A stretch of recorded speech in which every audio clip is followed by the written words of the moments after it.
If you've ever felt completely overwhelmed by just the sheer volume of mental clutter in your head, or, if you've been curious about how to actually make manifestation work without it feeling like some impossible mystical concept, well, you are absolutely in the right place. Today, we're going to demystify all of this. We're blending the ancient energy healing practice of Reiki with the hard, undeniable facts of modern neuroscience to explore something incredibly powerful: the law of stillness. Okay, let's dive right into this. The absolute first thing we need to do is stop trying to fix a chaotic mind. And I know, that sounds completely backward, right? Usually when we feel stressed out, our first instinct is to fight it, to try and outthink it, or to aggressively force our thoughts into some kind of organized boxes. But the truth is, fighting mental clutter literally just generates more mental clutter. It's kind of like thrashing around in quicksand. The resistance itself is what creates more turbulence. To really wrap our heads around this, think of a glass filled with muddy, turbulent water. If you take a glass of perfectly clear water, dump a handful of sand into it, and shake it up, what happens? It becomes completely opaque. You can't see through it at all. And neuroscience, along with energy experts, completely validate that this is exactly what stress does to your mind and your energy field. It mixes the sand of your daily anxieties, your fears, that never-ending to-do list, right into your life force, which deeply clouds your mental clarity. Now think about that turbulent water for a second. When you're operating from this highly stressed state, you naturally manifest more chaos, and you create these stubborn energetic blocks. You simply cannot force the sand to settle by stirring the water more. It just doesn't work. But look what happens when the water is clear. This is where the sand is naturally settled to the bottom all on its own, allowing restorative brainwave states and crystal clear thinking to finally break through. Which brings us to a really simple, beautiful truth. Stillness is where the healing begins.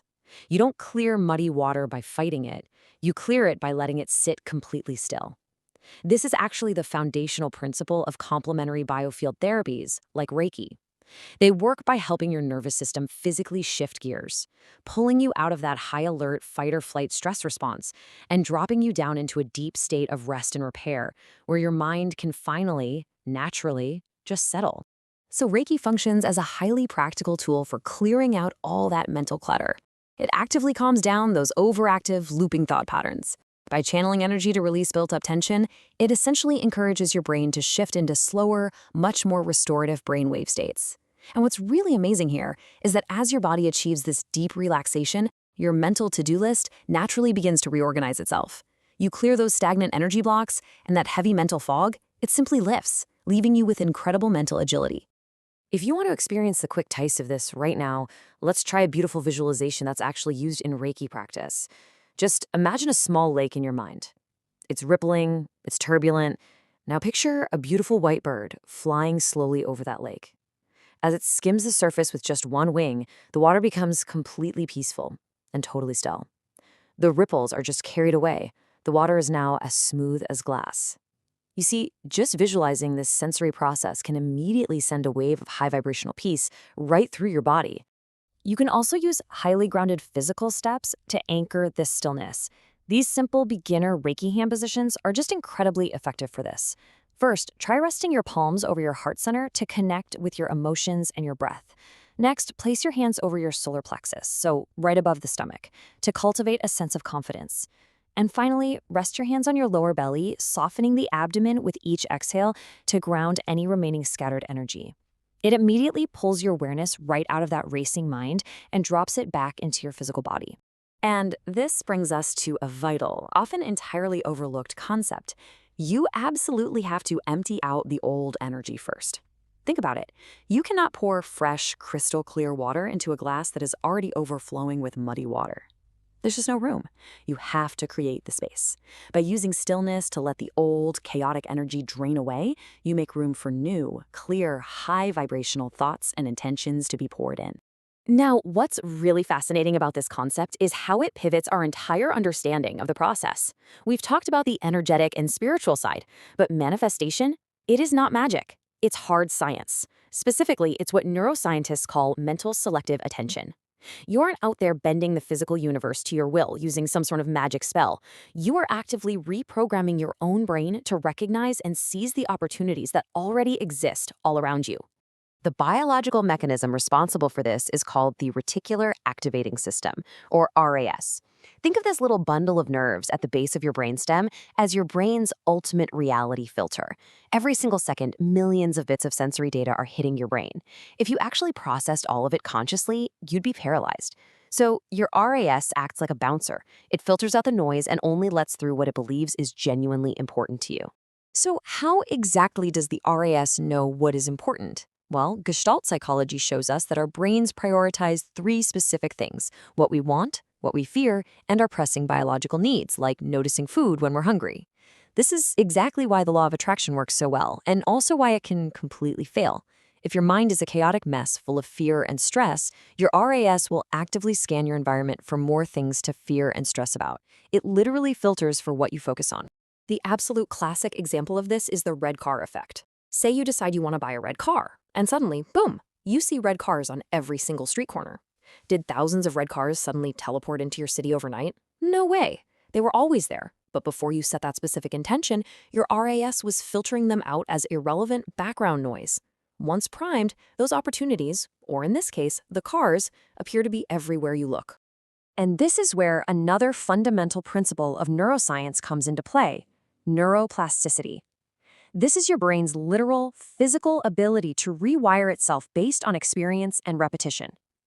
Every single time you empty your mind of clutter and repeatedly visualize your goals from a place of clear, calm stillness, you are actually reinforcing specific neural connections. You are physically changing the structure of your own brain to align with your desires.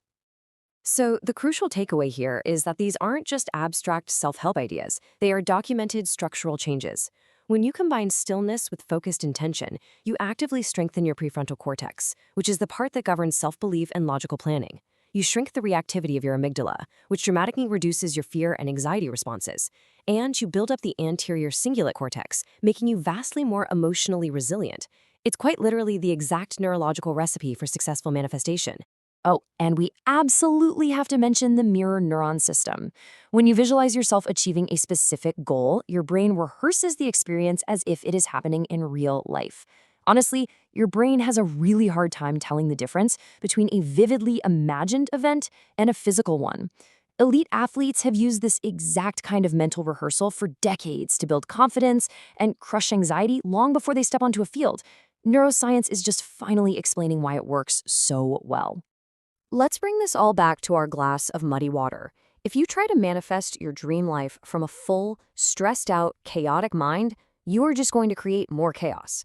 Why? Because your RAS is filtering for fear and your brainwaves are completely erratic. But manifesting from an empty, still mind allows you to deliberately and consciously program that reality filter. You create the actual physical and energetic space for high vibrational energy to flow. Which beautifully builds right into our final and perhaps most powerful tool of all: gratitude equals instant manifestation. Once you have achieved that stillness, once the sand is finally settled and your mind is clear, gratitude acts as the absolute ultimate programming language for your reticular activating system. When you feel deeply, truly grateful, you are screaming to your brain, "This is what I want more of," and your brain immediately starts filtering the world to find it. Being completely satisfied with the now is the real secret sauce here. The basics of manifesting require a clear idea, a strong belief, and powerful positive emotion. When you find peace and genuine stillness in the present moment, you stop vibrating with lack and desperation. You signal to your entire nervous system that you are safe and abundant right now, which instantly programs your brain to recognize and act on the paths to success that are literally sitting right in front of you. So we've seen how clearing the muddy water of your mind isn't just beautiful spiritual poetry. It is a neurological necessity. By using the stillness of practices like Reiki, you allow the sand to settle, giving your brain the clarity it desperately needs to physically rewire itself and lock on to your goals.